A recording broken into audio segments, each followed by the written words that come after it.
Impulse, हम अपने रोज़मर्रा ज़िंदगी में ऐसे बहुत सारे जगह देख सकते हैं, ऑब्जर्वेशंस कर सकते हैं जहाँ पर किसी ऑब्जेक्ट पर फोर्स तो लग रहा होता है, लेकिन वो फोर्स बहुत ज़्यादा टाइम के लिए लग रहा होता है, बहुत ज़्यादा टाइम के लिए लग रहा होता है। फॉर एग्जाम्पल, जब एक रॉकेट ऊपर की तरफ जा रहा होगा तो उस पर मुसलसल एक फोर्स लग रहा होता है, लेकिन उस पर फोर्स बहुत ज़्यादा देर तक लग रहा होता है। ऐसा कोई एग्जाम्पल लाइफ में जिसमें कोई ऑब्जेक्ट किसी दूसरे ऑब्जेक्ट पर एक शॉर्ट इंटरवल के लिए फोर्स लगा रहता है, शॉर्ट पीरियड ऑफ टाइम के लिए।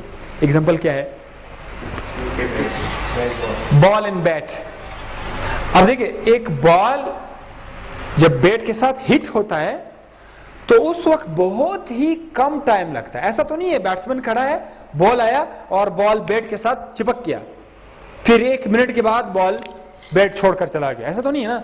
बॉल और बैट का मुलाकात कुछ ही देर के लिए होती है।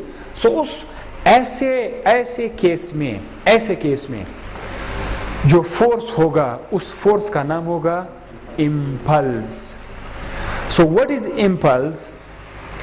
Force multiply by time. कौन सा टाइम? वो very short time. So force multiply by time is equal to impulse. को हम किससे शो करते हैं?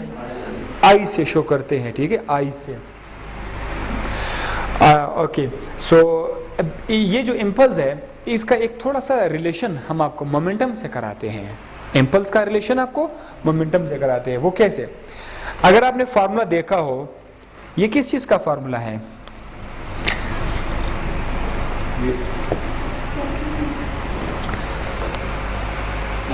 Rate of change of momentum is equal to applied force. Am I right? बिल्कुल, तो वही फार्मूला है ना। अगर मैं टाइम को टी को थोड़ा रिक्वेस्ट करूं, डिवाइड होने से आके मल्टीप्लाई करूं, तो टी इस तरफ आके क्या हो जाएगा? मल्टीप्लाई हो जाएगा। फोर्स मल्टीप्लाई बाय टाइम किसके बराबर है? आई के बराबर है। तो फोर्स मल्टीप्लाई बाय टाइम की जगह क्या लिखा?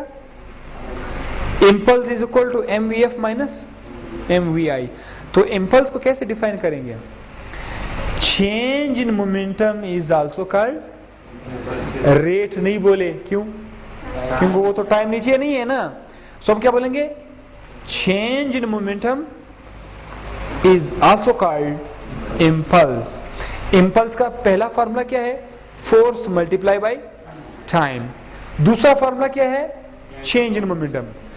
बाज न्यूमेरिकल में ये फॉर्मूला लगेगा इम्पल्स को फाइंड करने के लिए, बाज न्यूमेरिकल में ये फॉर्मूला लगेगा।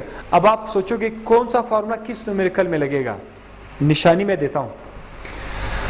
अगर किसी न्यूमेरिकल में मास का जिक्र नहीं किया गया है तो फिर ये फॉर्मूला लगेगा। अगर किसी न्यूमेरिकल में मास का जिक्र किया गया है तो फिर आप ये वाला फॉर्मूला लगाओगे, ठीक है। इंशाल्लाह नेक्स्ट लेक्चर में आपको एक न्यूमेरिकल भी कराते हैं। Thank you.